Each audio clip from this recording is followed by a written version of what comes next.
I'm Margaret Preston, and today, in conjunction with our POP Profile series, we have Dr. Christine Doss-Esper. She's here with us as the Associate Professor in the Department of Neurology at Emory University. Dr. Esper, thank you so much for being with us today. Thank you for inviting me. I'm very excited. It's our pleasure. Well, we have a lofty agenda. I'd like to jump right in and begin our conversation surrounding your areas of research. And I'd like to first start with your 3D motion lab. So at a high level, share with us what's going on in that lab and what you all are working on. Yes, at Emory in the Brain Health Center, we have a 3D motion capture lab that we use to analyze the movements of our patients. And in our lab, we primarily focus on gait and tremor analysis. So the lab has a recording space of about 3 meters by 4.6 meters. We actually have outside of the recording space, 14 cameras surrounding that area, and they measure the patient's movements 120 times per second. Wow, that's incredible. Well, walk us through what the patient experience is like in the study. In other words, what are the facets really needing to be studied and what symptoms are being studied within the lab? Sure. So prior to the procedure, the patients are notified that this definitely is a unique type of experience. They do need to arrive a bit earlier as they need to dress up into a tight-fitting black outfit. And the reason for that is because we place 60, that's 60 reflective markers on bony landmarks throughout the body. Mm-hmm. We also place extra markers on the hands, which is different from what you may see in folks that do 3D motion capture for rehab purposes. And the reason for that is that we're also interested in tremor analysis. So a lot of detail on the hands as well. Yeah, absolutely. So the patient then goes through a standard protocol of tasks where we measure different tremor types. So rest, posture, and action-dependent tremors. And then we also have the patients walk across the recording field a couple times for two different tasks. We measure common gait indices such as speed, step stride length, turning, in addition to 3D joint kinematics. And what I mean by that is we also have a 3D skeletal image of the patient, and even like side or sagittal views. We can quantify the patient's stooped posture, arm swing, and leg swing. And one of the things that really makes 3D motion capture unique as compared to other modalities, such as a gait mat, which is fairly common in movement disorder centers these days, is we have that whole additional data set of the whole body movement. Right. And this is critical when you consider, the complexity of progressive gait and Parkinson's disease. Absolutely. So I think our next question can resonate with a lot of our listeners. How do you negate or mitigate within your research the fluctuation in PD symptoms? So thinking about on-off times, good days, bad days. These changes, I would presume, give you a little bit of variability within the gait as you're assessing the patient. So how do you mitigate some of that fluctuation and kind of work around it? You are absolutely correct. So as the disease progresses, the patients do have what we call these motor fluctuations where they have on periods and off periods. And that becomes a time where we try to help bridge that time, particularly the off period, with medications. I will say in the motion capture lab, we have a standard protocol in which we have the patients off medication state. So we ask that they hold their meds from the night before, or at least 12 hours off medication, so that we have a baseline measurement of what their gait is off. And that way we can always compare it to repeat procedures. Now, the gait issues are not always very predictable. Some may respond to levodopa therapy, some do not. And this certainly can be very frustrating to the patient and challenging as a clinician. Yeah, it sounds like you are working hard to control the things you can control within the study environment. Well, talking about freezing of gait and it being really an imperative symptom to explore, what are the consequences of kind of ignoring or not exploring the symptoms of called freezing of gait? Why is it so important to explore this symptom, and what are the consequences of it? So freezing of gait is a real area of interest for Parkinson's disease. We have good pharmacological control for the motor symptoms early on, but as I mentioned, as it progresses, you start having the motor fluctuations. Patients often have the gait imbalance complaints. They can also have dyskinesias, which are the involuntary movements. And while some of these symptoms can respond to surgical intervention, not all of them do. Now, I will say the freezing of gait is a particularly frustrating one for patients. It's when they feel the sudden, like they'll walk or want to walk, and they have a sudden arrest in stepping, and they almost feel like they're glued to the ground. And this is something we're interested in studying in the lab, and we've had a number of studies looking at this as well. Yeah. Well, as we look at gait therapies, current gait therapies, can we really rely on DBS to always address or fix freezing a gait? Unfortunately, I would say that is not the case. Mhm. So when we assess a patient for DBS, initially we have to ensure that we've maximized optimal medical therapy. That's not always the case. Assuming that is the case, then we formally test the patient off meds, as I mentioned, and on meds, and assess their motor response to dopaminergic therapy. And we actually quantify this with specified motor skills. We do like to see an improvement in the motor skills. There are some exceptions to that, but in general, that's one of the indications that we look at. We also define, like, what are the specific complaints Mhm. that the patient wants to address, and can we treat that with surgery? Now, gait imbalance is a common one. And back to your question, can't we rely on DBS to treat it? Now, when we do test the patients off and on, there are some instances where a patient is literally wheelchair bound, off medicine, and then after they take their meds and the meds kick in, they can get up and walk. We do counsel patients that we expect them to be as good as they are on their medications, with some exceptions. But for a good subset of patients, the medication does not help the gait.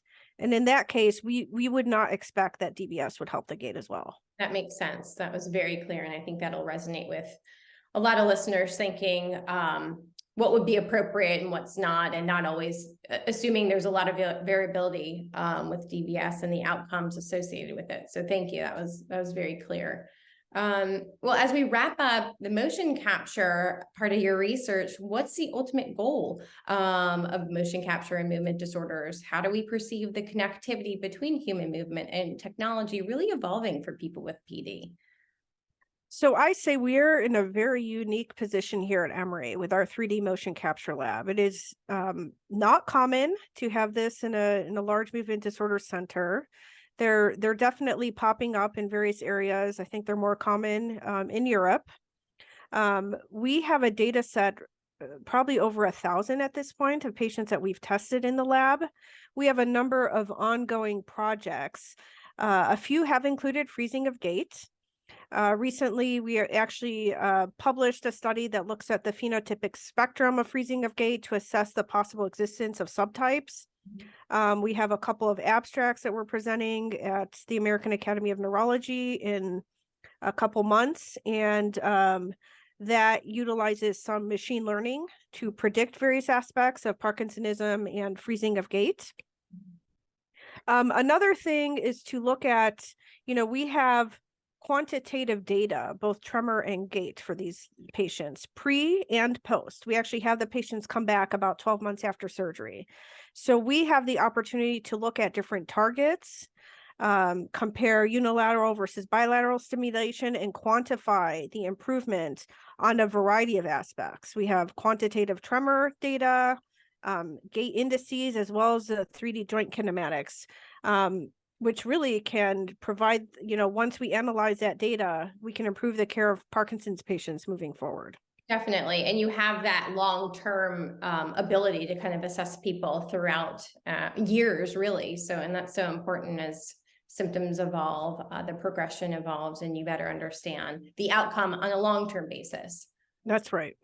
Well, I'd like to move on to another area of your research related to telemedicine, an area that's really progressive for those with a progressive disease. It's so necessary, rather. And I'd like to, of course, talk about how important it is and the work that you're doing related to telemedicine, specifically DBS teleprogramming, which is really fascinating and something I'd like to jump into. So talk to us about how this can be successfully done and what you're working on as it relates to DBS teleprogramming.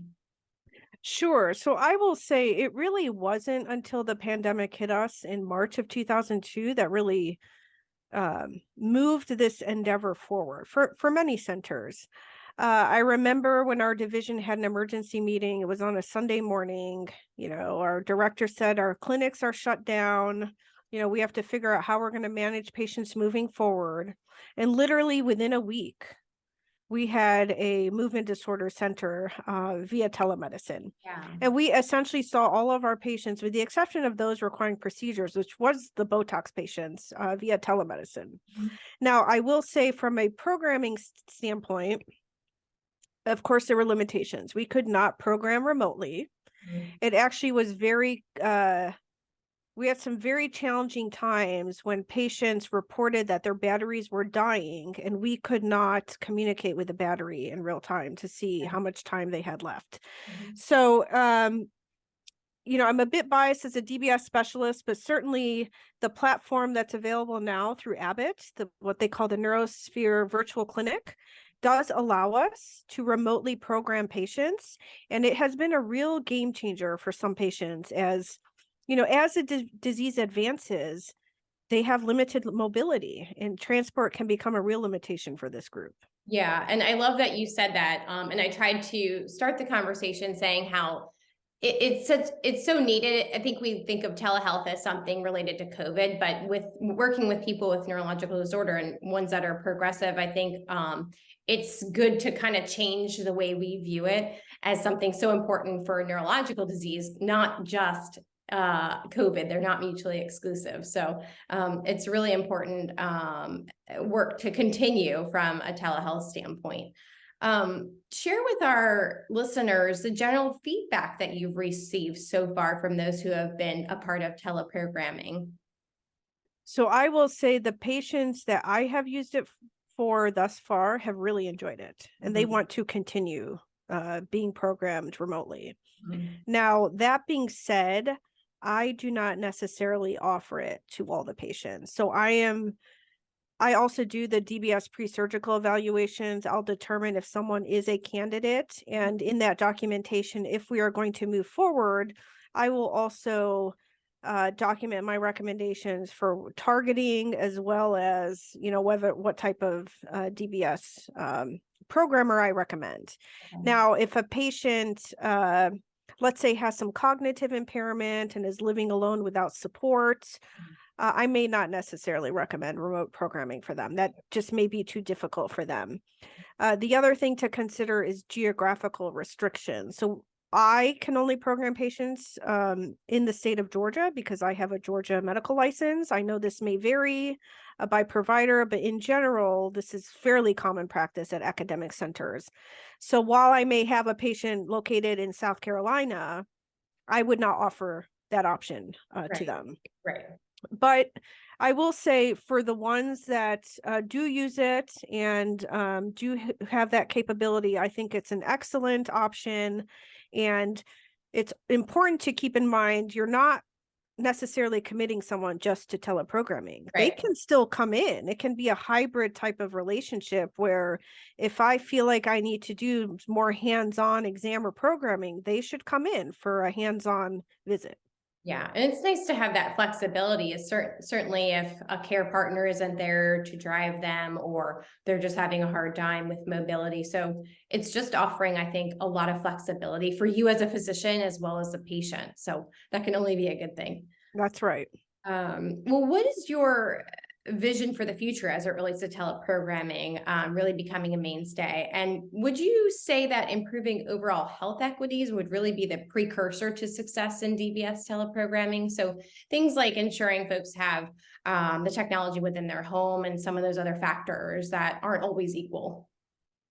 So I do think the remote programming is a very viable option for select DBS patients moving forward, and I would like to see it continue. Yeah. There certainly have been a number of studies on healthcare disparities in telemedicine, and there are a variety of factors that play a role here. There's finances, which goes back to access to transport, whether or not they have an adequate internet connection, educational level. Are they even aware that this exists? Do they Right. even know that I'm at Emory and can see me for this type of visit? Mhm. As well as age and race. So we actually published our experience at Emory when we rapidly implemented a telemedicine platform in movement disorders within a week, and we actually found some disparities in our study as well. Men were more likely to transition to a telemedicine visit. Okay. Blacks and minorities were less likely to engage in these visits as compared to Caucasians. And I would say the next step is to close this gap to improve medical care for all. Okay. Yeah, that's very well said and very transparent of you all to identify these things as well. I think that's definitely, like I said, I think a precursor to starting to think about that and having those discussions. Well, I'd like to move on to your third area within your body of work, and it relates to the work you're doing with the CDC and the National Neurological Condition Surveillance System, or the NNCSS. MS and PD, Parkinson's disease, were chosen as the conditions to focus on in the initial demonstration. So, share with our listeners what type of surveillance is being done and why it's important. So, interestingly, I will say that formal public health training is lacking in medical school education. I could say that for myself. There's actually more neurologists that we've onboarded on the team. They say the same, and many do not understand the purpose of surveillance. Mhm. So it is a continuous systematic collection of review and interpretation of health related data. And the purpose is to estimate prevalence, incidence, and mortality of various diseases. Right. So NNCSS chose MS and PD as the first demonstration projects. Now, I was not involved in that decision. I was consulted after the fact, given my expertise in Parkinson's disease.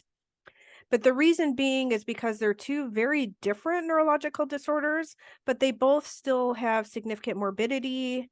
They place a substantial burden on patients and families, and they have engaged in advocacy groups. And stakeholders and advocacy is an important part of this as well. So, given the increased burden of neurological diseases overall, this is important information as it may further catalyze research, improve diagnosis and treatment, and ultimately improve the health outcomes for millions of people moving forward. That's fantastic. What cross section of people make up the surveillance team, and what is your role as a physician? So I have a number of roles in this NNCSS, but I will say the group that is doing most of this analysis is what we call the neuroepidemiology team, and that includes health scientists from the CDC as well as outside neurology consultants based upon their specific disease of focus. So I've been working with the team since 2019. My role is a senior neurology consultant for Parkinson's disease. Okay. I have also been assisting with some of the work with MS, particularly reviewing quality of reporting.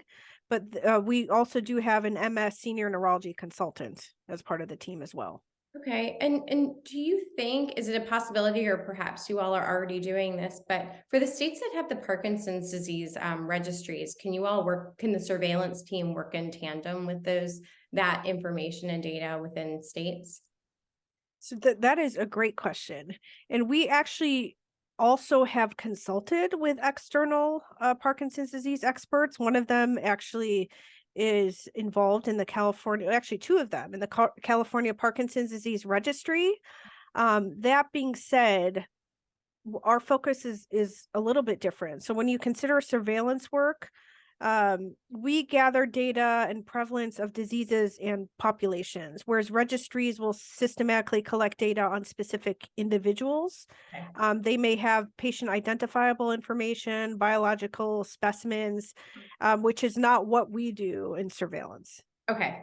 Thank you for kind of drawing that line and clarifying that. Um, what is the goal of the NNCSS, and what does success look like really in the PD world?